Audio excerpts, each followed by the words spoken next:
Rabbi zidni ilma warzuqni fahma. Allahumma inna nas'aluka ilman nafi'a wa rizqan tayyiba wa amalan mutaqabbala. Assalamualaikum warahmatullahi wabarakatuh. Okay, apa khabar? Semua sihat hari ini?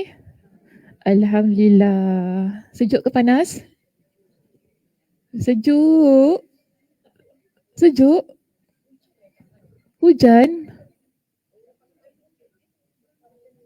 Oh, tak tahulah. Saya datang tadi panas terik je tak? Kita pasal cuaca lah ya. Panas terik juga tadi. Alhamdulillah. Hai Kak Aisyah. Alhamdulillah jauh datang hari ni. Oh, datang dengan ni Kak Som.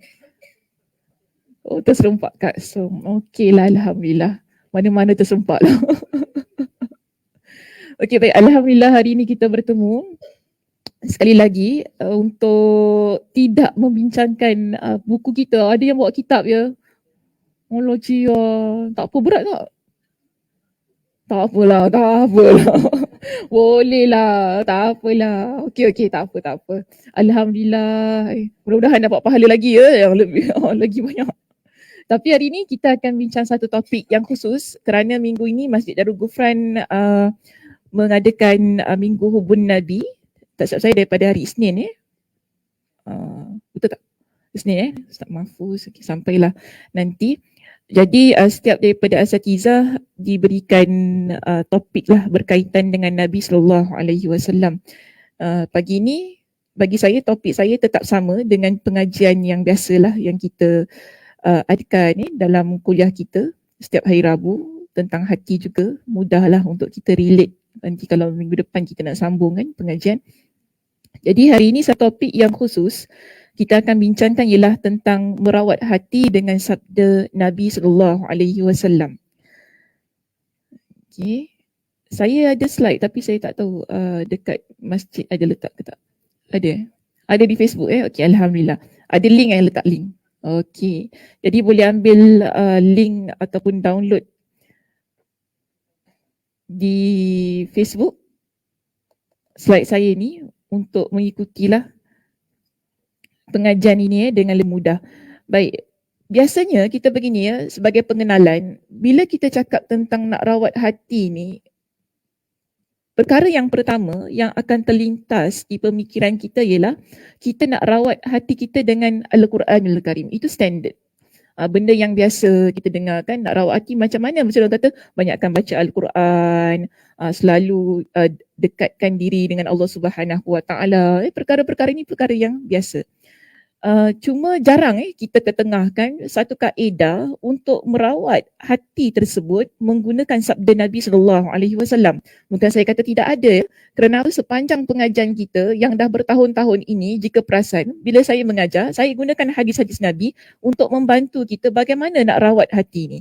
Jadi kadang-kadang kita terlepas pandang tentang isu ini sehingga kita rasa bahawa nak rawat hati tu hanya dengan baca Al-Quran sahaja. Kita lupa bahawa Nabi SAW memberikan kepada kita dengan pelbagai macam sabda baginda supaya kita dapat amalkan sehingga hati yang sakit, hati kita yang mungkin bermasalah tersebut dapat diatasi dengan sebaik-baiknya.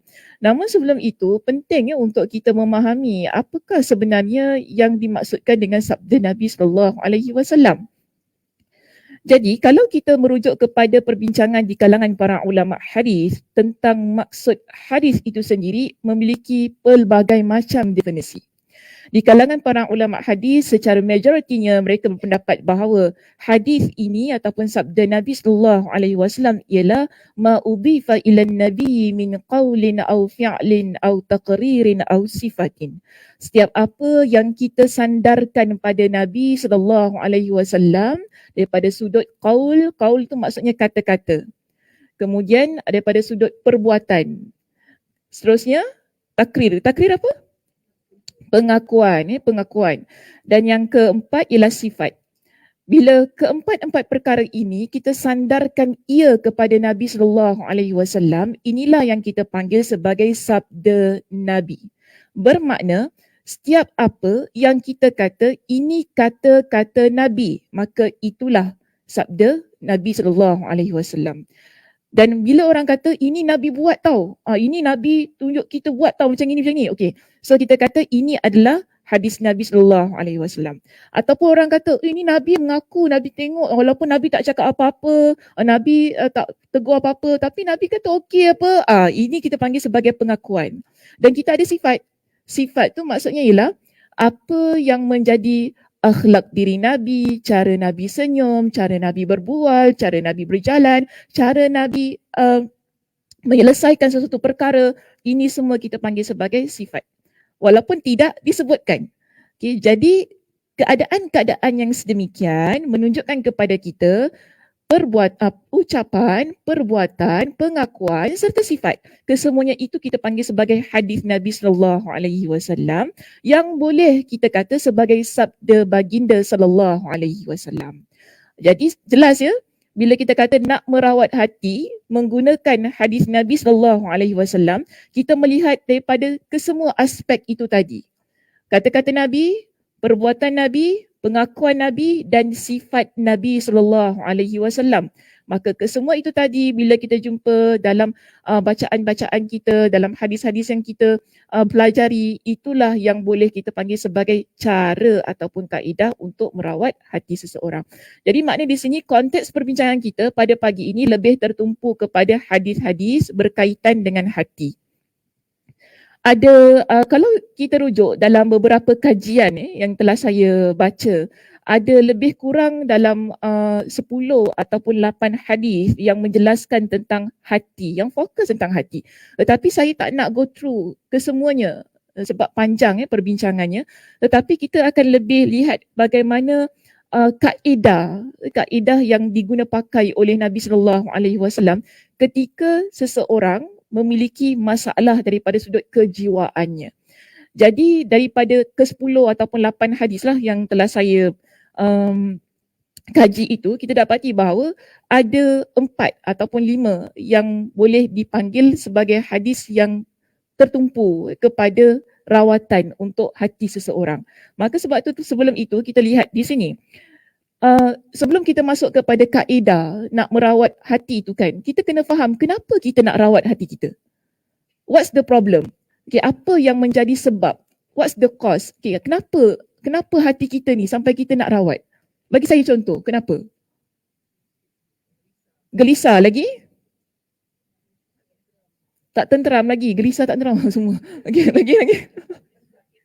Sakit hati. Oh, sakit hati. Sakit sekali. Okay, lagi.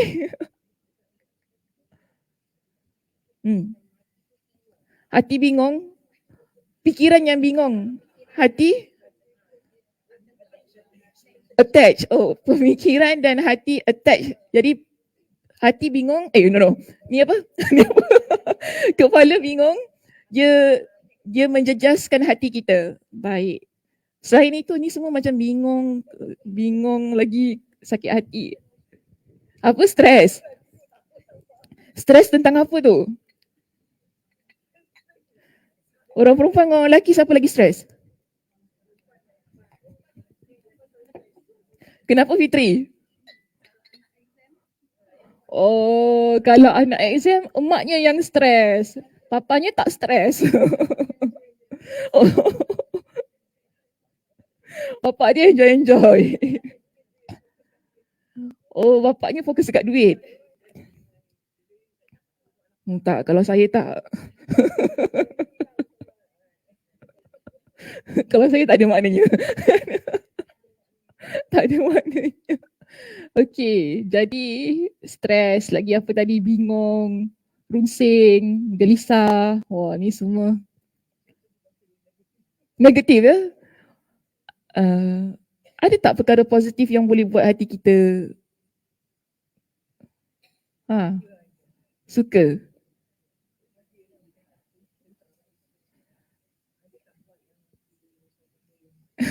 Dia pula jadi ustazah.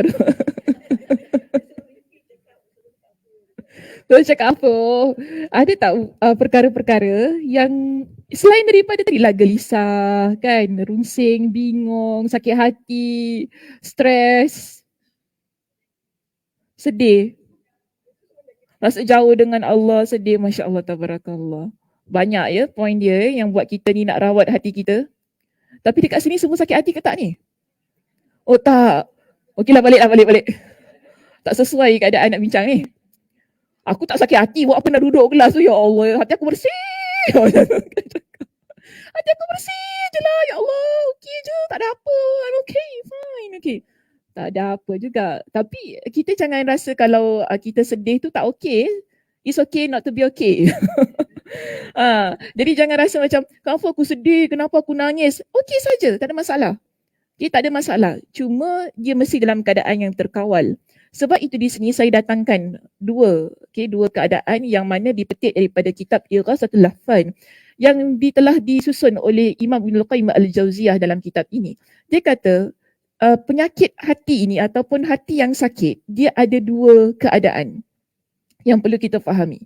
Pertama dia kata apa? Jenis yang pertama ialah kita tak dapat rasa yang kita ni ada masalah dalam hati ni. Dia tak dapat rasa. Sebab tu kadang-kadang kita nampak orang tu problem tapi dia tak tahu diri dia problem. Kita cakap pun dia tak percaya yang diri dia problem kan. Dia kata, aku rasa kau ni ada masalah lah kan, sikit-sikit nak marah. Tak adalah, aku tak marah, aku okey je. Macam tu kan. Kadang suami kita tegur, yang you ni banyak cakap lah yang, cuba you slow down sikit you punya nagging tu kan, you punya membebel kan. Tak ada, I tak banyak cakap, I okey je, mulut I biasa je. Kita tak terima kan. Jadi ini masalah yang Imam Ibnul Qayyim kata apa? Tidak dirasai oleh pemiliknya. Kita sebagai yang penderita ni, kita tak tahu yang kita sakit. Ada masalah daripada sudut jiwa. Jadi dia berikan kepada kita contoh di sini seperti penyakit jahil. Orang yang jahil ni dia ada masalah hati tau. Sebab tu kita selalu kata apa? Maaf kalau ayat ni kasar. Bodoh, sombong. Cerdik kurang ajar. Oh lama. Kalau bodoh dah sombong, dah cerdik kurang ajar pula. Oh gitu. Pandai jangan pandai-pandai. Masya Allah. Istilah banyak betul lah. Sekarang macam gitu ya. Maaf saya tanya, orang perempuan kalau pandai dia masalah ke? Jangan pandai-pandai. Saya selalu dengar orang kata perempuan ni kalau dia belajar tinggi-tinggi. Setuju ke tak? Ke tak sedar tu, penyakit sama tu? Tak perasan. Sebab tadi kita bincang tentang jenis penyakit yang kita ada tapi kita tak perasan. Orang lain perasan. Biasanya kita dengar orang kata, orang perempuan ni jangan belajar tinggi-tinggi. Dia belajar tinggi-tinggi nanti kau ajar. Tak semua kan? Saudara Sakinah macam tu ke? Tak semua kan? Tapi kalau dengar sakit hati tak? Sakit hati tau. Sakit hati, geram kita dengar kan. Jadi kalau kita apa, orang perempuan duduk dapur je lah. Mesti belajar jugalah. Kalau tak belajar, tak ada ilmu kan, ikut je apa lagi cakap kan. Allah, lagi masalah. Suami suruh duduk, duduk. Tidur. Makan, masak, jaga anak. Macam itu keadaannya. Tapi itu penyakit ke? Ada aku pula yang fikir kat sini. Saya pula yang memikirkannya. Itu penyakit ke? Sebab kita nak relate dengan poin kita yang pertama tadi kan. Yang mana Imam Ibnul Qayyim kata apa? Penyakit hati ni, orang yang sakit, yang dia ada hati yang sakit, kadang-kadang dia tak perasan yang dia memiliki rasa sedemikian. Contoh yang diberikan ialah penyakit jahil. Dia tak tahu tapi dia macam tak mengaku yang diri dia tak tahu. Dan dia pun tak sedar yang diri dia tak tahu. Kan dia rasa macam dia bagus, ni dia tak perasan. Jadi kalau kita tegur, tak boleh terima. Okay. Kemudian yang kedua, dia ada penyakit syubhat. Syubhat tu maksudnya suka mencampur adukkan antara yang halal, haram. Jadi sampai tak dapat nak dibezakan dah antara kedua-duanya. Dan juga penyakit syahwat. Penyakit syahwat tu kita panggil sebagai penyakit yang suka melakukan dosa. Ada dosa yang nak buat dan dia tak rasa perkara itu dosa. Dan kalaupun dia tahu perkara tersebut sebagai perkara dosa, bila ada yang menegurnya, sukar untuk dia terima. Jadi keadaan-keadaan yang begini kita dapati bahawa orang yang dia ada hati yang sakit tadi, tapi dia tak perasan. Kerana apa? Dia sendiri rasakan bahawa itu bukan penyakit. Cuma kita yang melihat tu kita akan nampak, dia ni ada masalah kan, dah tak pandai tapi nak buat kek pula. Macam gitu kan. Dah lah tak pandai nak jahit baju aku pula, dah sengit-sengit. Dia jadi masalah, Tapi yang empunya diri kita, tak, saya pandai. Saya pandai. Itu problem. Itu problem. Okay? So ini yang pertama. Yang kedua, jenis yang dapat dirasakan oleh diri. So sekarang yang kedua ni kita dapat rasa. Si pesakit ini, okay, orang yang menderita sakit penyakit hati ini, dia dapat rasa. Hal itu ada pada diri dia. Dan Imam Ibn Al-Qayyim Al-Jawziyah, dia berikan kepada kita dengan contoh, dia kata apa? Seperti kesedihan. Tadi ramai cakap sedih kan? Maknanya tahu tu diri tu sakit. Betul tak? Tahu dan diri tu ada something wrong. Hati kita ada masalah. Sebab apa kita dirundung sedih, jiwanya tak dapat menahan kesedihan, rasa sakit, rasa berat. Kan? Sama juga kegelisahan. Bila kita ni ada something yang tak dapat kita leraikan, tak dapat nak kita selesaikan, dia jadi benda yang gelisah dalam hati kita. Hari-hari kita asyik fikir kan, ada masalah pada hati kita. Kemudian kemarahan. Ni contohlah antaranya juga kemarahan. Dan ada orang yang dia memang ada orang yang dia memang ni memiliki sifat yang pemarah. Sikit-sikit marah, sikit-sikit nak tengking kan, tak boleh kena sikit. Ini dia faham, dia tahu diri dia macam gitu. Cuma susah untuk dia kawal. Beza yang pertama dengan yang kedua di sini kita lihat, yang penyakit hati yang kita tak dapat rasa itu merupakan kerosakan yang lebih dahsyat daripada yang kedua. Sebab dia susah dan dia tak perasan dan dia tak berusaha untuk mencari jalan bagaimana untuk mengeluarkan penyakit itu daripada diri dia. Sebab tu dalam kitab ini mengatakan bahagian yang pertama lebih dahsyat kalau nak dibandingkan dengan bahagian yang kedua. Berbeza dengan bahagian yang kedua tadi, yang kita tahu kita sedih, kita gelisah, kita marah. Bahagian yang kedua ini, kalau kita terlepas, maknanya kita dah happy balik. Sedih tu ada lagi tak dalam hati kita? Tak ada. Maknanya kita dah sihat kan? Kita dah nampak penawar dia. So kita faham gini, kalau saya sedih, saya perlu cari penawarnya ialah kegembiraan. Kita akan akhirnya berubah. Perasaan jiwa hati yang sakit itu akhirnya menjadi baik.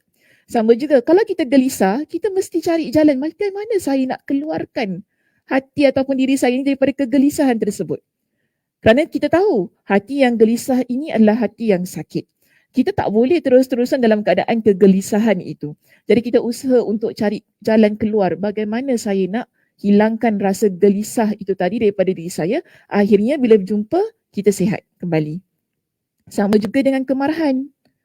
Kita tahu diri saya ni cepat marah. Tak boleh kena sikit. Orang cakap sikit je nak melenting. Kan orang tegur sikit je macam kena tekan minyak tu kan. Kalau gitu keadaannya, kita tahu saya kena kawal keadaan tersebut. Jadi penyakit itu dapat diatasi dengan cara mengawalnya. Maka sebab itu dikata dapat dihilangkan jika keadaan tersebut berakhir. Situasi itu tadilah kan, kita dapat menghilangkan, kita dapat atasi ia bila keadaan tersebut dapat dikawal, dapat dicari penawarnya sehingga kita terkeluar ataupun sembuh kembali daripada penyakit hati. Jadi inilah yang kita panggil sebagai punca. Kenapa kita ni kadang-kadang rasa hati kita tak tentram. Mungkin kita berada pada keadaan yang pertama dan kemungkinan kita berada pada keadaan yang kedua. Jadi masing-masing perlu tahulah ya. Sebab kita dah belajar. Kita tak boleh nak kata, oh saya tak perasan, dah tak boleh kata begitu. Sebab kita dah belajar dah sekarang tentang keadaan yang pertama tadi. Kan? Melainkan memang dia tak datang kuliah ni lah. Tak tahu pun, oh tak perasan selama ni ya. Sekarang dah perasan dah. Sebab kita dah belajar. Jadi kita kalau ada apa-apa berkaitan dengan hati ini, kita perlu koreksi ataupun muhasabah lagi. Saya ni berada dekat bahagian yang pertama ataupun bahagian yang kedua. Supaya kita tak nak terus-terusan berada pada keadaan yang sedemikian. Kerana begini, kalau kita ni memiliki hati yang sakit, susah kita nak solat tau. Betul tak? Ke okey je solat? solatnya tak berapa nak tentram sangat lah. Kan? Saya jumpa ramai orang yang begini. Kalau dia sedih, dia akan rasa macam burn semua benda. Burn tu maksudnya, saya pernah ada orang cakap gini dengan saya lah. Dia call saya, dia kata apa, masa tu bulan Ramadan, dia kata, dia ada masalah. Masalah tu saya tak sebut masalah. Tapi masalah tu buatkan dia burn Ramadan dia. Dah macam tak kisah tarawih, baca Quran tak kisah. Dia asyik fikirkan tentang masalahnya itu. Solat tak solat lah kan. Cuma keadaan nak mengejar kelebihan dan keutamaan Ramadan itu tak ada pada diri dia. Sebab apa? Dia terlampau dirundung oleh kesedihan dan kegelisahan tersebut. Jadi dia susah. Sebab tu kita kena cari penawar. Tak boleh dibiarkan. Kalau dibiarkan nanti sampai kesudahnya begitu. Sayang kan? Kita nak diri kita ini fokus dalam ibadah. Kita nak diri kita mengejar kebaikan sebanyak-banyaknya. Jadi, saya katakan kepada dia begini.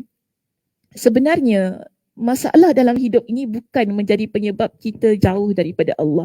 Dan saya yakin ramai yang biasa dengar saya kata begitu. Kan, masalah hidup kita Allah bagi apa pun jua masalah, isu, dia sebesar apa pun, itulah sebenarnya jalan dan ruang untuk kita mendekatkan diri kita semakin sedekat-dekatnya kepada Allah Subhanahu Wa Taala. Bukan lebih menjauhkan diri kita dari Allah. Sebab kita nakkan ada jalan solusi. Okey, tadi saya kata kita perlu cari penawar, kita perlu cari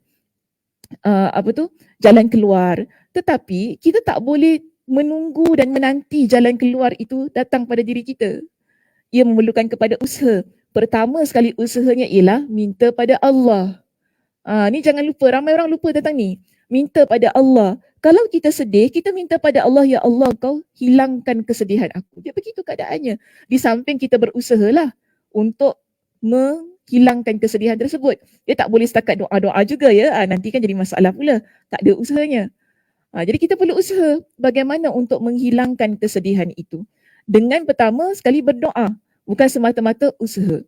Jadi, apapun yang berkaitan dengan masalah jiwa itu, ia perlu kembali kepada Allah Subhanahu Wa Taala. Sebab itu, antara doa musibah yang Nabi ajarkan kepada kita ialah inna lillahi wa inna ilaihi raji'un. Betul tak? Itu bukan doa orang meninggal dunia je saja ya. Kita kalau ada hati yang gelisah, jiwa yang lara, tak tahu nak pergi mana, tak tahu nak buat apa, kita posang kita posang maknanya tak tahulah nak jadi apa dengan hidup aku ni. Inna lillahi wa inna ilaihi raji'un. Nabi ajar lagi apa? Allahumma jurni fi musibati wa akhlif li khairan minha.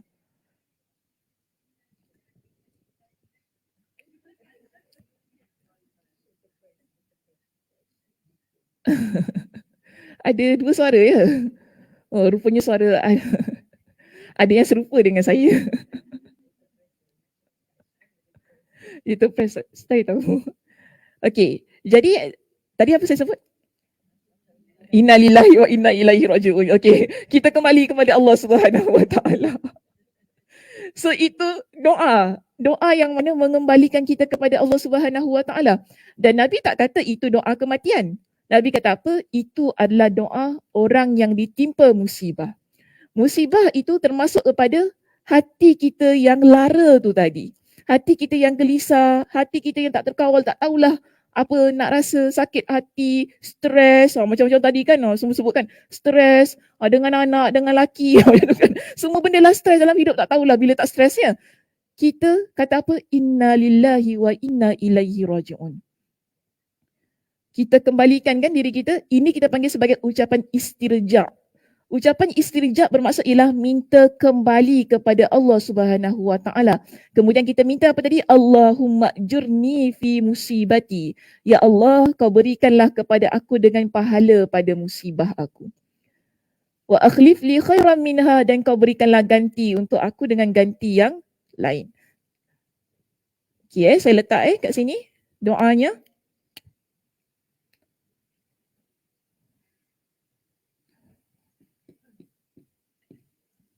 Ini hadis riwayat Imam Muslim ya.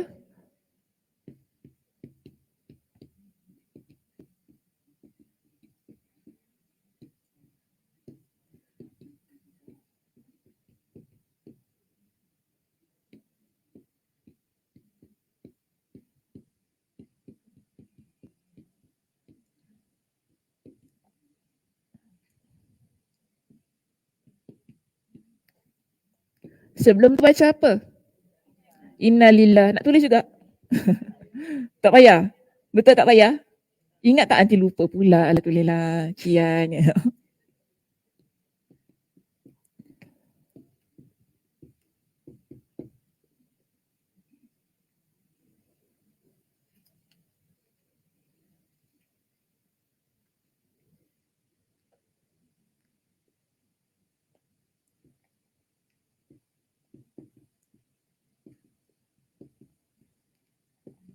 Siapa yang baca doa ini? Nabi ajarkan?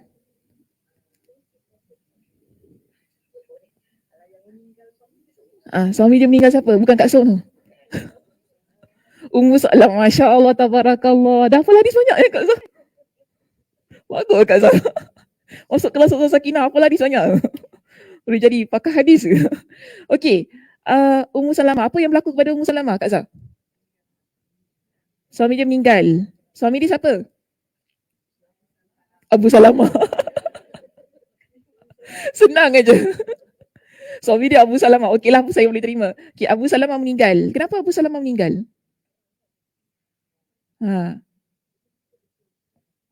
Luka perang. Luka dalam peperangan. Tapi dia baik. Dia baik daripada luka tersebut. Kemudian kita panggil apa ya? Setelah beberapa bulan dia ada komplikasi lah pada luka tersebut. Akhirnya berlaku pendarahan yang menyebabkan dia meninggal lagi. Sebab tu kita kadang-kadang kalau kita luka ni kan orang kata dalam tu belum lagi kan. Luar tu dah sembuh. Tapi dalam tu dia belum lagi sembuh. Mungkin itu berlakulah kepada Abu Salamah. Jadi Abu Salamah meninggal dunia. Abu Salamah dengan Ummu Salamah ni kita panggil sebagai macam pasangan yang romantis lah. Gitu, sangat romantis. Sampaikan pernah ada pada satu ketika mereka ini Ummu Salamah kata dia nak janji kalau setelah dia meninggal dia tak nak kahwin lagi. Macam itu keadaannya lah. Saya pendekkan cerita macam tu lah kan. Macam kita berbual dengan suami kita kan. You nanti kalau I meninggal you kahwin lagi tak? Kurang asal.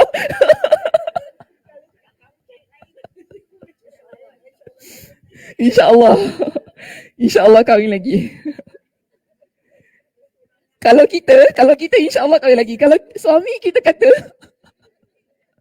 kalau suami kita kata, insyaAllah yang I kahwin lagi. Apa rasa? Oh, kita kahwin tak apa. Suami kita kahwin geram pula. You jangan nanti I bangun jadi Pontianak, I cekik you. Macam gitu ya drama Melayu. Kelakar lah. Subhanallah. Jadi pocong susah nak cekik. Pocong kena ikat gini. Tak gini, dia macam tak best lah. Pontianak best. Boleh gini. Subhanallah. Apa kata cerita pasal hantu pula ni? Kuliah hantu lah jadi. Kita nak kata macam ni. Abu Salamah dengan Ummu Salamah, dia orang pun ada cerita-cerita macam ni jugalah kan. Jadi Ummu Salamah kata kepada Abu Salamah, wahai Abu Salamah, kalau engkau meninggal dulu, aku tak nak kahwin sebab aku nak engkau jadi suami aku nanti di syurga. Aku nak bertemu dengan engkau di syurga nanti. Kita ni, okay, ingat ya, muslimah-muslimah, kita akan bersama dengan suami kita yang terakhir ya. Okay, kita akan bersama dengan suami kita yang terakhir. Jadi macam kalau suami kita meninggal, kita nikah lagi satu, kalau kita di syurga dengan suami yang terakhir itulah. Bukan. Dia ada bidadari lain, jangan takut. Ramai bidadari dia. Jangan risau. Orang lelaki jangan risau. Di syurga ramai bidadari dia. Tak kesian pun, tak kesian. Cute lah Kak Siti ni. Tak payah kesian kat dia.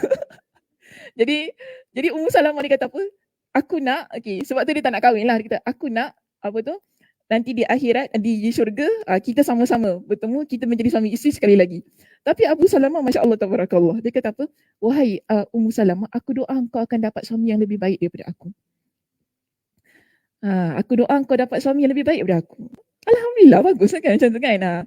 Jadi dia kata, nikah, ada suami yang lebih baik daripada aku, kan? Tapi Alhamdulillah, betul.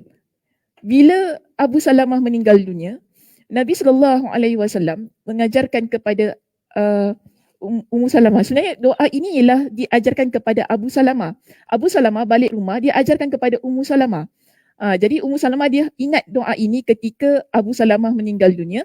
Jadi dia kata, aku ingat sabda Nabi SAW, mana-mana di kalangan orang Muslim yang ditimpa dengan musibah, okay, tidaklah melainkan bila dia baca doa ini, maka Allah Subhanahu Wa Taala akan gantikan kepada dia dengan sesuatu yang lebih baik. Jadi doanya apa? Inna lillahi wa inna ilaihi raji'un. Allahumma jurni fi musibati. Ya Allah, engkau berikanlah pada aku pahala atas musibah. Kita minta Allah Subhanahu Wa Taala berikan kepada kita dengan pahala pada musibah yang kita hadapi. Wa akhlif li khairan minha, dan kau berikanlah pada aku ganti yang lebih baik. Dan Ummu Salamah kata apa? Kemudian Nabi SAW datang melamar aku. Maknanya lebih baik kan daripada Abu Salamah? Itu nak tolak ke tak nak? Ummu Salamah tolak. Ummu Salamah tolak. Walaupun lakinya baik kan, asalnya Ummu Salamah tak nak. Kalau kita lihat pada kisah lah bagaimana pernikahan Nabi SAW dengan Ummu Salamah. Asalnya Ummu Salamah tak nak. Ummu Salamah kata apa? Aku dah tua lah, anak aku ramai kan.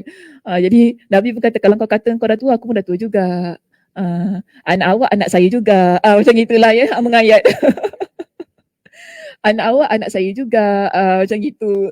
Jadi Ummu Salamah kata, okey lah, on. Okey lah, on lah. Gitulah. Macam itulah keadaannya. Gitulah keadaan. Jadi kita nampak begini, seseorang yang dia yakin pada Allah Subhanahu Wa Taala dalam keadaan yang dia memiliki banyak masalah daripada sudut urusan jiwanya, perasaannya, kita perlu kembali kepada Allah. Itu penting. Kembali kepada Allah dan yakin dengan bantuan Allah Subhanahu Wa Taala. Bayangkan orang yang baca doa ini, pertama dia minta tadi pahala. Bukan mudah ya kita nak minta pahala pada ujian yang Allah berikan dalam hidup kita. Tapi bila kita dapat baca doa ini, Masya Allah tabarakallah, satu perkara yang sangat baik.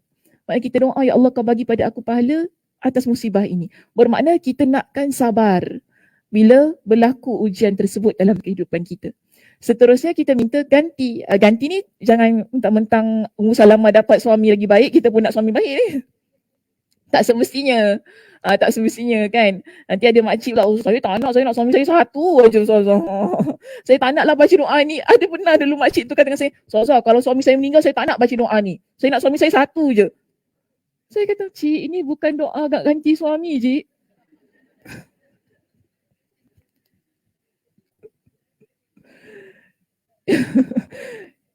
Ini bukan doa cari jodoh, cik. Ganti tu ada pelbagai sudut ya.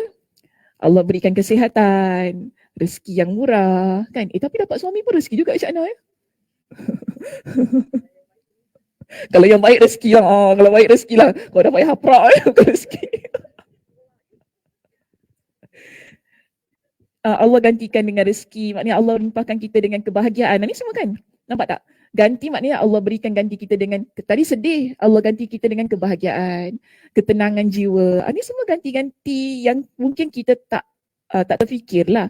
Tapi bila kita berdoa dengan doa ini, mudah-mudahan Allah Subhanahu Wa Taala ubah kehidupan kita yang pada awalnya kita rasa sangat sedih, sangat susah, kan nak berhadapan dengan satu kehilangan ataupun apa jua musibah, akhirnya Allah berikan dengan yang lebih baik. Keadaan-keadaan yang menenangkan, yang menggembirakan dan membahagiakan insya-Allah. Okey, seterusnya di sini ya. Kenapa ya kita ni penting untuk merawat hati kita? Sebab Allah melihat keadaan hati kita itu bagaimana. Jadi di sini Nabi SAW ingatkan kepada kita bahawa innallaha la yanzuru ila suwarikum wa amwalikum. Sesungguhnya Allah Subhanahu Wa Taala tidak melihat pada penampilan kalian, diri kalian dan juga pada harta kalian. Walakin tetapi Allah Subhanahu Wa Taala melihat pada qulubikum, pada hati-hati kalian, wa a'malikum, dan pada amalan-amalan kalian. Jadi kita bayangkan kalau hati kita ni bermasalah, hati bermasalah, dia bukan semata-mata sedih ya. Kalau hati kita dengki, ini juga bermasalah. Hati kita ada riak, ada rasa nifak, nifak tu maksudnya munafik, berpura-pura kan. Ada rasa apa lagi? ujub, pelbagai macam. Ini boleh menjejaskan amalan ibadah kita. Sebab itu Nabi SAW ingatkan Allah lihat apa yang ada pada hati kita. Bersih ke tidak hati tu? Bersih tak hati tu? Maksudnya bersih tak daripada dengki, bersih tak daripada riak, bersih tak daripada nifak, semua perkara-perkara ni ujub, hal-hal yang boleh menyebabkan amal ibadah kita terhapus, bersih tak? Jadi sekarang ini bayangkan, kalau kita memiliki penyakit hati, kemudian kita biarkan saja penyakit itu. Tadi kita dah bincang, ada satu yang kita perasan, satu kita tak perasan. Sekarang dua-dua sekarang kita dah perasan dah. Dua-dua dah perasan sebab kita dah belajar. So, kalau kita tahu kita ada semua ini, bermakna ia menjadi kewajipan bagi diri kita untuk membersihkan jiwa tersebut. Kerana Allah Subhanahu Wa Taala nak lihat apa yang ada pada hati kita, bukan apa yang ada pada luaran kita. Bermakna begini, bila kita beramal soleh, pastikan amalan kita adalah amalan yang ikhlas kerana Allah. Dan bila kita bermuamalah dengan orang yang ada di sekitar kita ini, pastikan apa yang kita buat, apa yang kita cakap, semua itu adalah perkara yang baik, yang ikhlas sesuai dengan apa yang diajar oleh Nabi SAW. Kerana begini, sebab dalam hadis ini ada dua disebutkan kan, qulubikum wa a'malikum.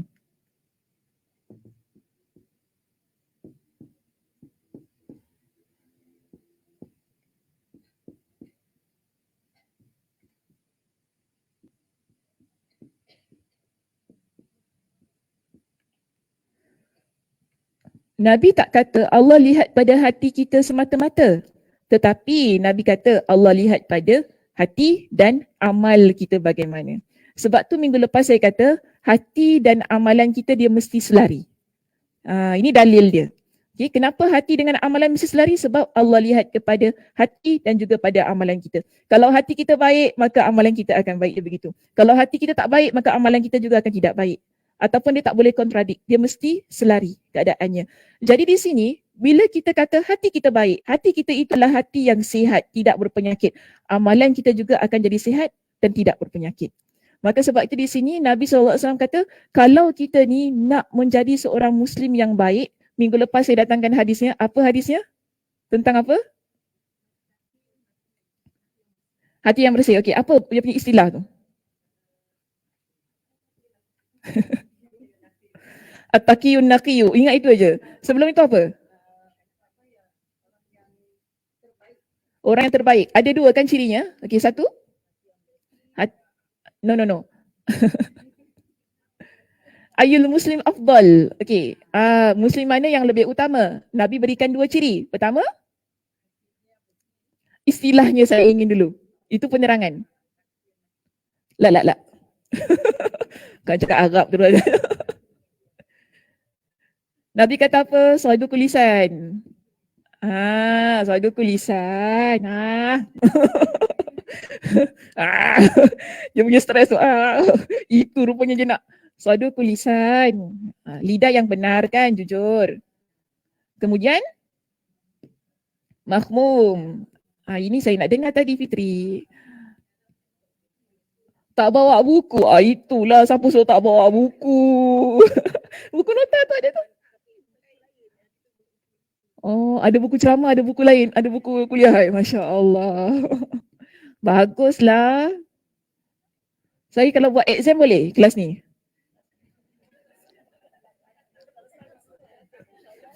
Kak seorang datang.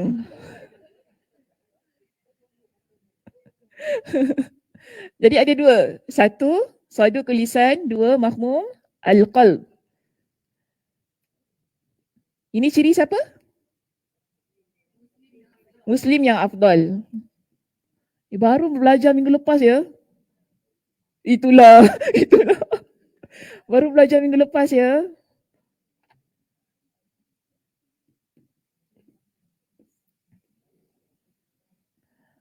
Jadi Muslim yang utama, satu cirinya ialah lidahnya jujur. Okay, ucapan-ucapannya yang benar.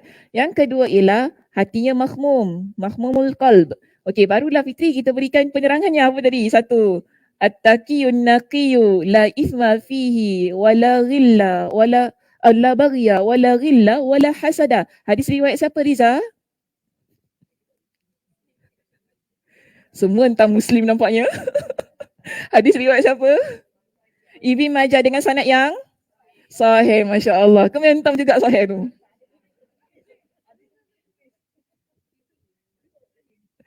Betul Kak Siti? Oh, Kak Siti tulis. Okey. Jadi Nabi kata apa? Orang yang bertakwa, kena tulis balik ya Ustazah. Okay. Satu, lepas tu bersih hati, tidak ada dosa.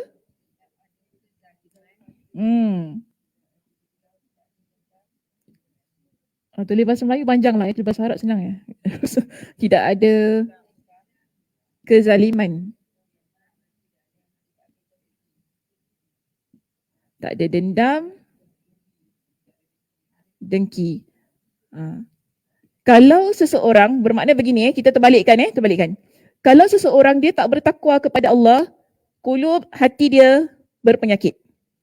Seseorang yang hatinya kotor berpenyakit.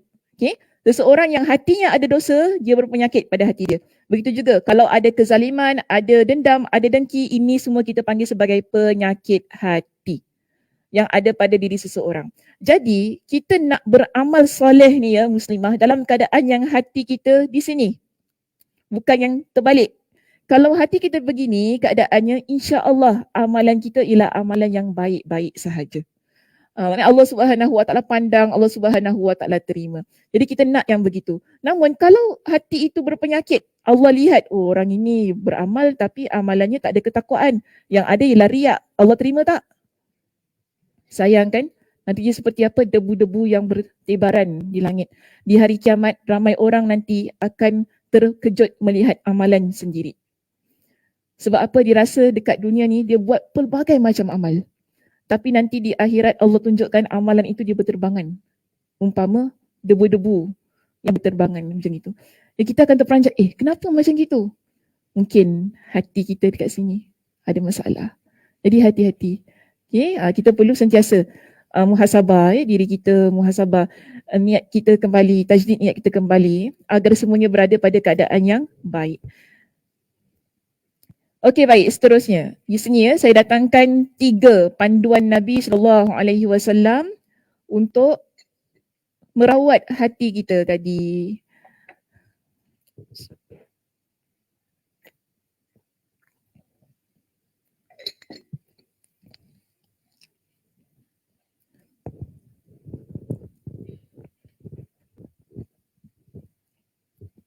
Ada 3 keadaan yang Nabi SAW sebutkan kepada kita.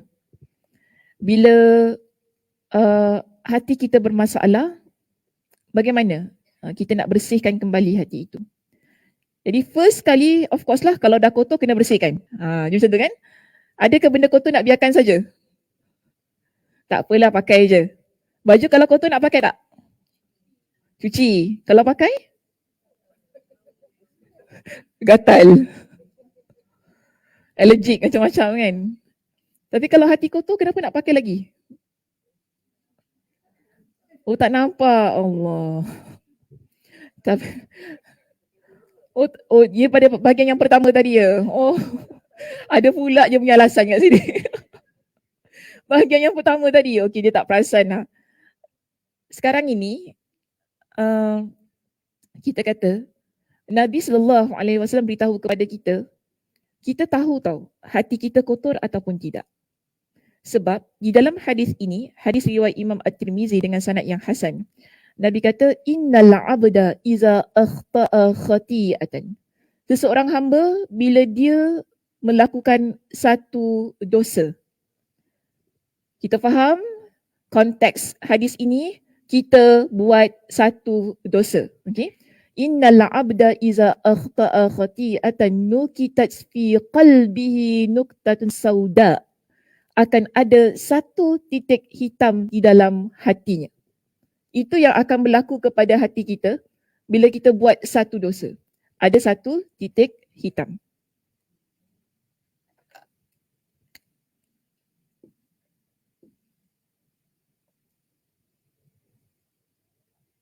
Ini hati ke apa? Love. Hati bukan love ke? Tak apalah, bolehlah. Macam tak jadi ya. Macam tak jadi. Macam tak jadi. Okay. Kita anggap ni lah macam hati kita lah ya. Ada Zoom tak? Okay. Kita kalau buat satu dosa, Nabi kata apa? Akan ada satu titik hitam dalam hati. Ya, bunyi apa?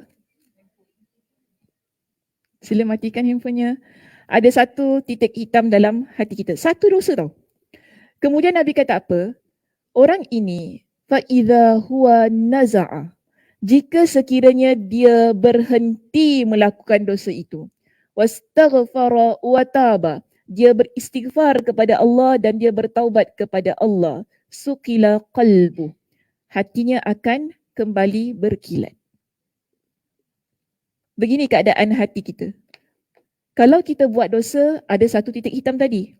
Bila kita bertaubat kembali kepada Allah, istighfar kepada Allah, titik hitam itu dia akan hilang. Hati kita bersih kembali. Namun Nabi kata apa? Wa in ada zida fiha. Tapi kalau dia kembali buat dosa, maka akan ada bertambah titik hitam itu.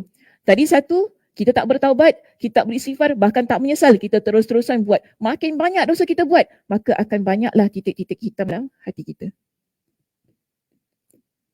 Lalu Nabi kata apa? Titik-titik hitam ini dia akan menutupi keseluruhan hati sampailah ia menjadi hitam. Dan ini Nabi sebut Ar-Ran. Dalam Al-Quran Allah kata apa? Kalla balrana ala qulubihim ma kanu yaksibun. Bahkan pada hati mereka itu ada penutup. Kerana apa? Atas perbuatan yang mereka lakukan. Hatinya tertutup oleh Ar-Ran, iaitu titik-titik hitam yang sudah merebak dalam hati dia sehingga dia tak dapat nampak mana satu yang betul, mana satu yang salah.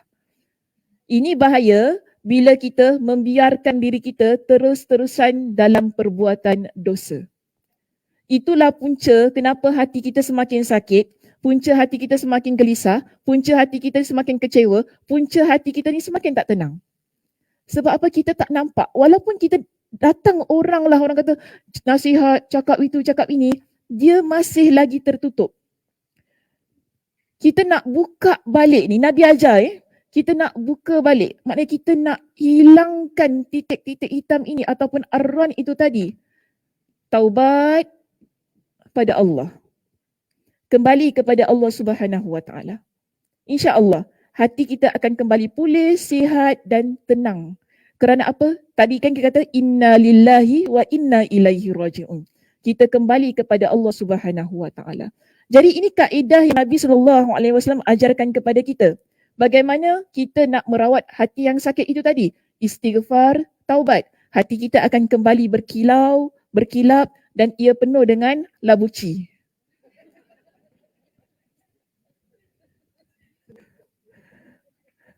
Jadi nampak cantik kan hatinya? Nampak segar kan? Nampak, dia begitu keadaannya. Tapi kalau malap, bayangkan malap, dia akan terpancar juga pada keadaan diri dia. Kita nampak kalau orang yang sugul, kalau orang yang sedih, kita tengok diri dia macam mana? Orang kata hidup segan mati tak mau. Gitu keadaannya kan? Keadaannya kesiannya aku tengok dia, kenapa dia? Sebab dia dalam keadaan yang begitu sedih. Jiwa dia tak dapat menampung sehingga terzahir pada diri dia tu. Kita nampak keadaan itu. So Nabi ajar pada kita, kalau kita nak buang rasa-rasa ini semua, taubat kepada Allah, istighfar kepada Allah, hati kita akan kembali pulih. Ini kaedah pertama yang Nabi SAW ajarkan. Okey, kita masuk pada kaedah yang kedua.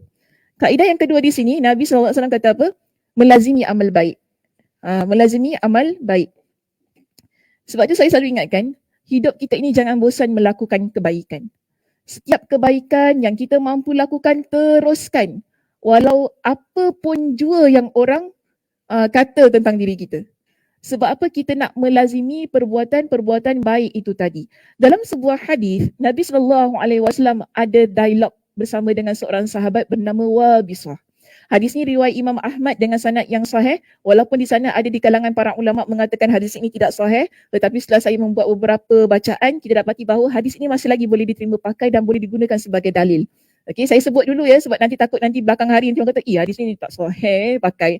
Saya sebut awal-awal. Maknanya saya dah buat kajian saya tentang hadis tersebut. Jadi Wabisah ini dia datang jumpa Nabi. Pada waktu itu ada ramai orang yang jumpa Nabi SAW. Dan Wabisah dia kata aku tak akan pulang melainkan setelah aku mendapatkan sesuatu yang aku mahu daripada Nabi SAW. Jadi bila Wabisah ini dia kira macam ginilah selalu kan lepas kuliah kan semua salam saya ramai-ramai kan, tiba-tiba ada satu cik kat depan masuk ke depan tapi tak apa kat sini semua okey saja.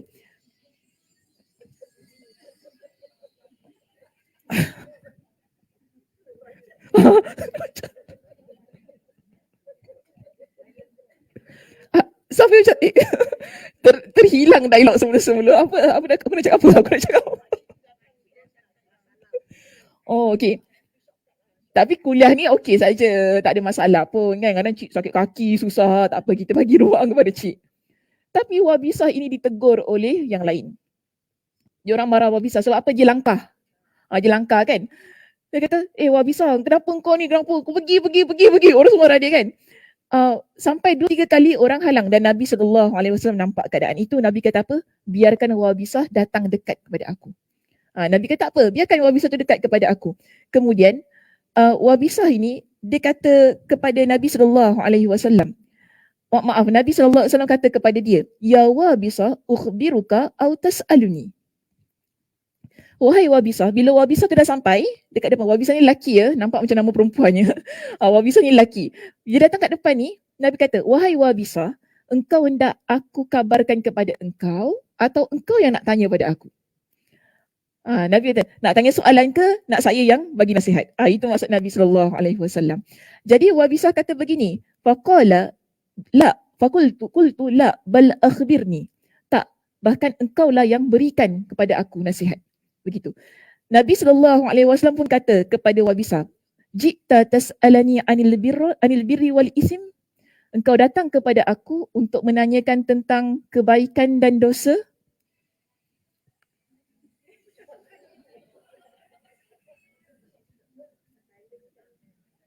Tolong cik tolong cik, mungkin dia tak tahu nak silent.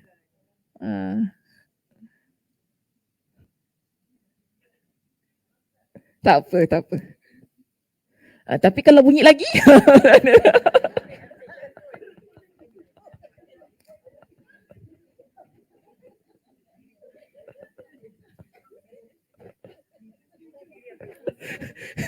tak ada, saya kurang cik. Takut aja bunyi. Janganlah bunyi. Tak apa, saya faham. Mak saya macam kita juga tak reti kan. Tak reti nak silent ke apa kan. Cik takut lah. Kena berdiri atas kerusi. Tak ada cik, saya gurau je. Saya faham. Saya pun ada mak yang macam ini kan. Dia tak berapa nak reti sangat. Dia tahu mesej masuk, dia baca. Aku balas dah sudah. Itu je. Lepas tu tengok video, lemak manis apa itu. Itulah cerita dia. Lain-lain dia tak tahu. Okey, terus tadi apa saya cakap? Hilang dah.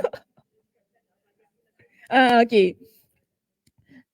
Jadi Nabi tanya dia, okey, engkau datang pada aku untuk tanya tentang kebaikan dan dosa.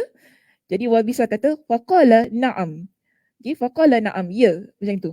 Lalu Nabi SAW, saya ringkaskan ceritanya ya. Nabi SAW kata kepada Wabisah, matma'annat ilaihin nafs. Okay, albirru matma'annat ilaihin nafs. Kebaikan itu ialah apa yang menenangkan jiwa kita. Sebab tu kita buat amal baik yang sebanyak-banyaknya. Hidup kita bila dikelilingi dengan perbuatan-perbuatan baik, amal soleh, itu akan buat kita lebih tenang. Namun Nabi kata, wal itham, dosa itu ialah mahaka fin nafs. Apa yang menyesakkan jiwa. Wa taraddada fis sadr, dan ia membuat jiwamu rasa tak tenang. Dia tak tenang macam ada je something yang kita rasa dalam hati kita. Sama ada, Nabi kata, wa in aftakan nas, sama ada perkara itu orang yang memberikan fatwa kepada engkau, wa aftuka, ataupun engkau yang memberi fatwa kepada orang lain. Okey, hadis riwayat Imam Ahmad dengan status yang sahih. Bermakna begini, bila Nabi kata kebaikan itu adalah sesuatu yang menenangkan jiwa kita, sekarang tadi bila kita ada banyak masalah pada hati tadi kan, banyak masalah pada jiwa kan, kita perlu dekat kepada perkara-perkara yang baik. So ini kita panggil, kalau bahasa sekarang kita panggil sebagai positive vibes. Kan, benda-benda yang baik yang ada pada sekitar kita, kita dekati, kita penuhi masa kita, schedule kita dengan perkara-perkara yang baik. InsyaAllah, semuanya akan jadi baik. Kerana itulah yang akan menenangkan. Tetapi, kalau kita dah memang ada masalah perasaan, ada dengki, ada hasad, kecewa, sebagainya,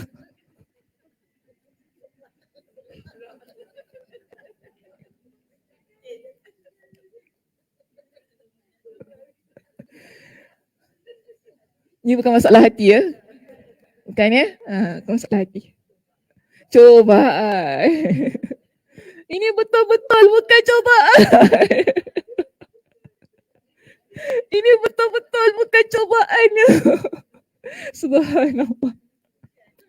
Macam-macam. Tadi apa saya cakap? Dalam baliklah saya malas.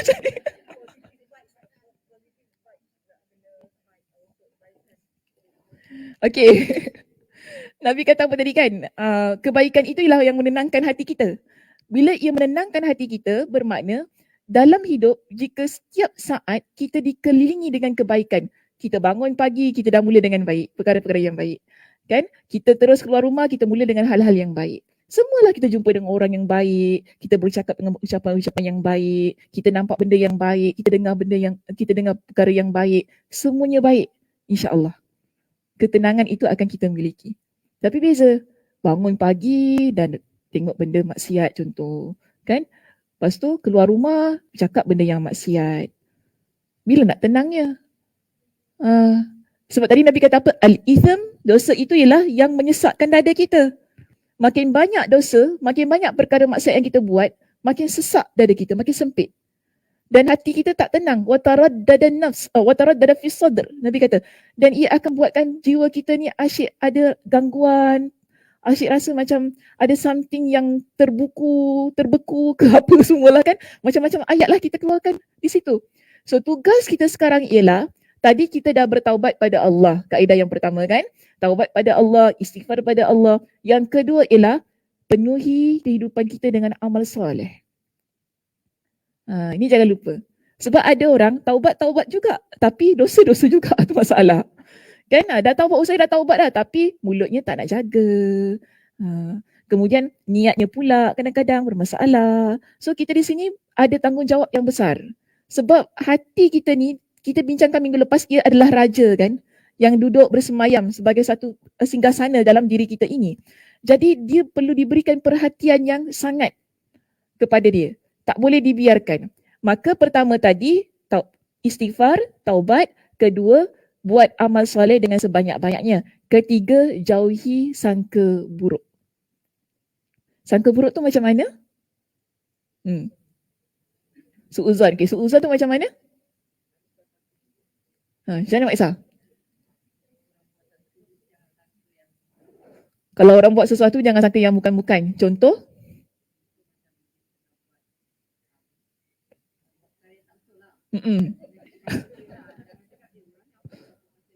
Oh, dia buat perkara tak betul. Lepas kita, orang ni apalah buat macam ini. Tapi tak betul apa.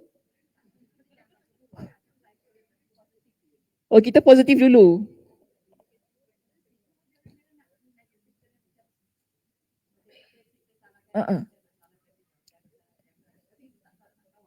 Kita tak tahu apa sebenarnya yang terjadi, so kita jangan terus menyalahkan orang itu. Don't judge a book by its cover. Okay. Cakap English. Apa dia? Tabayun. Betul juga. Maknanya bila kita nampak sesuatu yang kita tak pasti, kita perlu kenal pasti terlebih dahulu. Jangan kita bersangka buruk. Sebab ini yang Nabi SAW pesan. Dia berkaitan dengan hati, sangka buruk ni. Kita mula-mula kalau kita dah ada sangka buruk dekat orang lain, memang masalah tu. Sama-lamanya dia akan rasa nampak buruk. Kan? Mula tak suka. Ni agaknya sombong kan. Sampai bila-bila kita fikir dia sombong. Betul tak? Kita tak berbual lagi dengan dia, tak duduk lagi dengan dia, tak cakap apa-apa dengan dia. Tiba-tiba kita kata dia sombong. Betul tak? Macam tu kan? So sampai bila-bila kita jumpa dia, tak naklah sombong, tak naklah tak suka. Ada kan masalah dalam hati kita tu? Jadi sini saya bawa satu contoh. Dalam hadis ini, iaitu hadis yang diriwayatkan oleh Imam Al-Bukhari, kita datangkan satu contoh tentang Safiyah. Safiyah radhiyallahu anha ini isteri Nabi sallallahu alaihi wasallam. Perkara ini berlaku di bulan Ramadan dan saya rasa banyak kali juga saya ceritakan tentang hadis ini. Safiyah ni dia datang jumpa dengan Nabi sallallahu alaihi wasallam di masjid. Pada waktu itu Nabi sedang i'tikaf. Jadi Safiyah datang, dia jumpa dengan Nabi, biasalah isteri kan rindu kat suami nak sembang-sembang, gitu keadaannya. Jadi sembang-sembang, kemudian bila Safiyah ni nak pulang, Nabi nak hantar. Yelah kita kata zaman Nabi ni bukan macam Singapura sekarang ni kan, gelap waktu tu, tak nampak. Jadi isteri Nabi pun keadaannya sangat tertutup. Mereka keluar dalam keadaan yang menutup diri mereka, tak nampak, muka pun tak nampak. Jadi ketika dalam perjalanan ini, nak hantar Safiyah pulang ke rumah, terserempak dengan dua orang lelaki di kalangan penduduk Madinah. Dua orang lelaki di kalangan penduduk Madinah ini bila mereka terserempak dengan Nabi, mereka terus pusing. Ubah jalan tu kan, macam terperanjat terus pusing. Dah tu Nabi SAW panggil semula. Sini. Nabi kata, Nabi beritahu kepada mereka, ini Safiyah isteri aku. Di kalangan penduduk Madinah yang dua orang ni pun kata apa? Subhanallah. Mereka kata subhanallah. Nak katanya, dalam riwayat lain kata, wahai Rasulullah, kami tak ada rasa apa pun kan. Kami tak ada rasa pun nak buruk sangka dan sebagainya. Tapi Nabi SAW kata apa? Inna syaitan min ibni Adam. Inna syaitan yajri. Inna syaitan min ibni Adam yajri min Allah.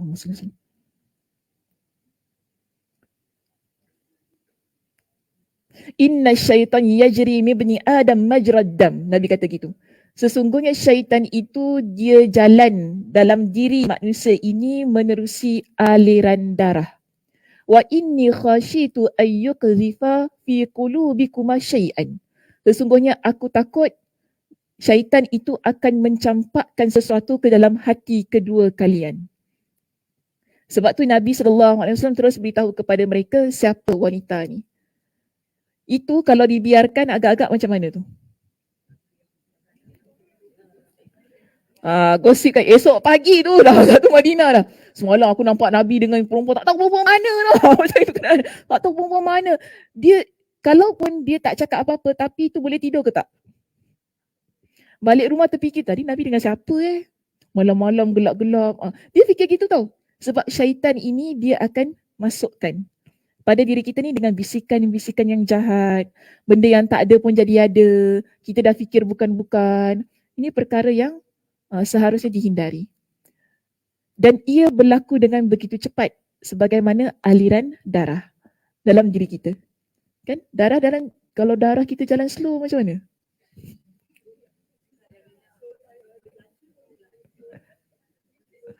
Yelah, dia punya ni kan, dia punya speed tu kan darah kita kan yang normal Kalau laju sangat pun masalah.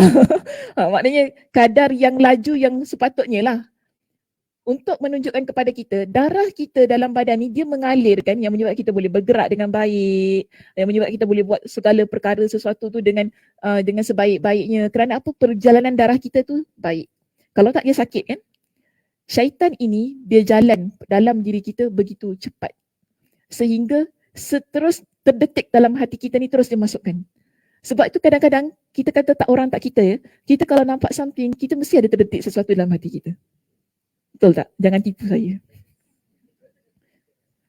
Mesti terdetik. Saya bagi contoh, kalau nampak saya jalan dengan orang lelaki dekat luar, apa rasanya? Kan? Siapa tu? Kak Som dalam bas tahu. Nampak saya dekat bus stop dengan duduk dua orang kan. Dengan seorang lelaki kan. Kak Som, Sakina. Nak ambil gambar tak sempat. Handphone aku mana? Handphone aku. Bas dah jalan. Itu balik sampai Woodlands tau, terfikir tau.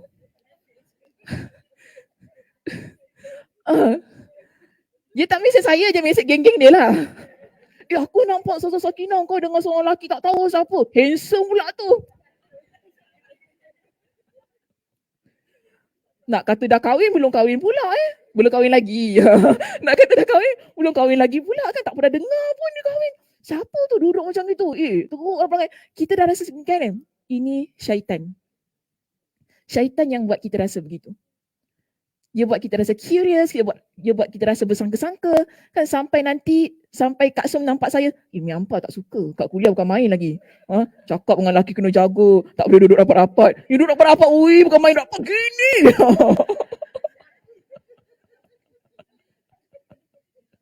Sial, gini kau. Macam gitu kan. Nampak tak? Perasaan itu, dia menimbulkan sesuatu yang tak baik tentang saya. Ini contoh saja, Kak Som jangan marah ya. Suka saya usik Kak Som jugalah. Kita dapat satu perasaan yang begitu sampai bila-bila kita akan pandang slack pada orang tu. Saya guna perkataan slack, maknanya perkataan kita akan nampak macam tak baik lah orang ni. Kau main kat kuliah cakap gitu gini, gini, tapi diri sendiri tak tahu jaga. Kita akan fikir sedemikian tentang orang itu. Berdasarkan apa? Buruk sangka kita yang pertama tadi kita nampak. Sebab itu bahaya.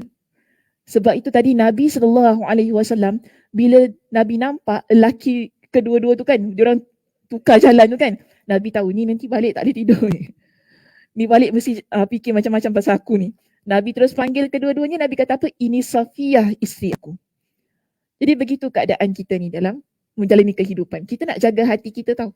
Okay, supaya dia sentiasa baik, dia sentiasa dihiasi dengan hal-hal yang menenangkan. Tapi kalau kita letakkan buruk sangka dalam jiwa kita, dalam hati kita, itulah yang akan menyebabkan jiwa kita sakit. Jiwa kita tak tenang. Dia akan diikuti dengan satu dosa demi satu dosa. Tadi mula-mula dah buruk sangka, lepas tu sebarkan kepada orang lain. Maaf ya Kak Som, kalau kita tanya tadi kan, itu dah mula orang lain tak tahu jadi tahu. Kan bila Kak Som dah teks Liza, Liza, saudara Sakinah tu dah kahwin ke? Aku tak tahu pula. Jadi dia tahu dah. Lepas tu Liza pula tanya dengan Kak Zah. Zah betul ke? Entah, you kau nampak ke? Dah. Jadi benda tu kan, dia jadi benda yang fitnah. Tersebarnya perkara yang tidak diketahui. Dosa demi dosa, tadi kita bincangkan. Hati kita kalau ada dosa, dia rosak kan? Gitu keadaannya. Sebab tu Nabi perintahkan kepada kita, jauhi buruk sangka. Dalam apa jua keadaan. Kalau betul lah kita rasa memang kita tak boleh masih lagi nak bersangka buruk, kita kena clarify. Kita kena tanya, ambil tahu, cuba cari apa sebenarnya yang berlaku agar hati kita ini kembali kepada keadaan yang sedia kala. Okey, baik, seterusnya kita akhiri perbincangan kita pada pagi ini. Saya nak tutup dengan sebuah doa yang biasa dibaca oleh Nabi SAW, dan doa ini pun banyak kali jugalah kita bawa dalam kuliah kita, dalam kuliah penawar hati. Bagi saya mana-mana kuliah penawar hati, kalau tak belajar doa ini memang pelik. Memang pelik. Sebab tu doa ini menjadi kita panggil doa yang paling utama yang perlu kita hafal, kita perbanyakkan bacaannya agar hati kita ini tetap di atas jalan kebaikan. Ada dua riwayat tentang hadis ini. Pertama ialah riwayat daripada Ummu Salamah dan kedua ialah riwayat daripada Anas radhiyallahu anhu. Dalam riwayat Ummu Salamah radhiyallahu anha, ada seorang sahabat datang bertemu dengan Ummu Salamah dan tanya kepada Ummu Salamah, wahai Ummu Salamah, apakah doa yang paling banyak dibaca oleh Nabi SAW ketika Nabi berada bersama dengan engkau? Maknanya dia tanya, bila Nabi ni, bila giliran engkau datang dan Nabi tinggal dekat rumah engkau, apa doa yang paling banyak Nabi baca ketika Nabi duduk rumah engkau? Jadi Ummu Salamah kata, doa yang paling banyak dibaca oleh Nabi SAW ialah doa ini. Ya muqallibal qulub, thabbit qalbi ala dinik. Wahai Allah yang maha membolak-balikkan hati, tetapkanlah hatiku di atas agamamu. Ummu Salamah ditanya kepada Nabi, wahai Rasulullah, ya muqallibal qulub, thabbit qalbi ala dinik. Kenapa doa itu? Kenapa doa itu yang engkau baca banyak? Itu maksud dia. Nabi kata kepada Ummu Salamah, wahai Ummu Salamah, sesungguhnya hati anak Adam ini baina usbu'aini min asabi'illah. Ia berada pada dua jari antara jari-jari Allah. Faman sya'a aqama wa man sya'a azagha. Nabi kata, Allah Subhanahu wa ta'ala yang memegang hati manusia. Allah yang pegang hati kita ini. Jadi Allah Subhanahu Wa Taala sering membolak-balikkan hati kita. Dan Allah Subhanahu Wa Taala, siapa yang Allah kehendaki, Allah akan tetapkan dia aqama. Tapi siapa yang Allah kehendaki, Allah akan palingkan dia azara. Allah akan palingkan dia. Sebab itu kita minta kepada Allah supaya Allah tetapkan hati kita di atas agama ini. Bila kita kata di atas agama, bermakna di atas jalan kebaikan yang menyebabkan hati kita sentiasa hendak mengejar redha Allah. Hati kita itu adalah hati yang baik, yang suci, yang murni, yang ikhlas kerana Allah Subhanahu Wa Taala. Sebab itu penting bila hati kita berada di atas jalan Allah Subhanahu Wa Taala. Pernah juga Anas radhiyallahu an ketika dia mendengar Nabi sallallahu alaihi wasallam banyak sangat membaca doa ini, Anas pun tanya kepada Nabi sallallahu alaihi wasallam, "Wahai Rasulullah, sesungguhnya kami ini ialah orang yang telah beriman kepada anda dan kami telah beriman atas apa yang anda bawa. Adakah anda masih lagi khawatir tentang keimanan kami?" Nabi kata apa? Ya, na'am. Kerana apa wahai Anas? Hati kita ini berada antara dua jari, antara jari-jari Allah. Maka Allah Subhanahu Wa Taala yang membolak-balikkan. Allah Subhanahu Wa Taala jugalah yang akan buat hati kita ini tetap mengikut kehendak Allah.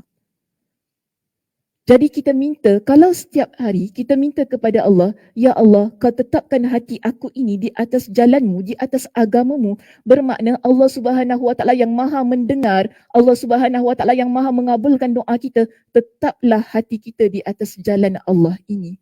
Tapi kalau kita tak berdoa pada Allah, kita biarkan saja hati kita itu tanpa panduan, tanpa doa dan sebagainya, Allah Subhanahu Wa Taala melihat tidak ada keseriusan kita ini dalam meminta.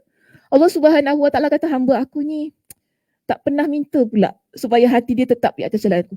Bimbang-bimbang kita akan mudah terpengaruh dengan banyak perkara-perkara dosa dan maksiat. Yang asalnya kita memang seorang yang baik. Yang asalnya kita adalah orang yang memang betul-betul berada di atas jalan Allah.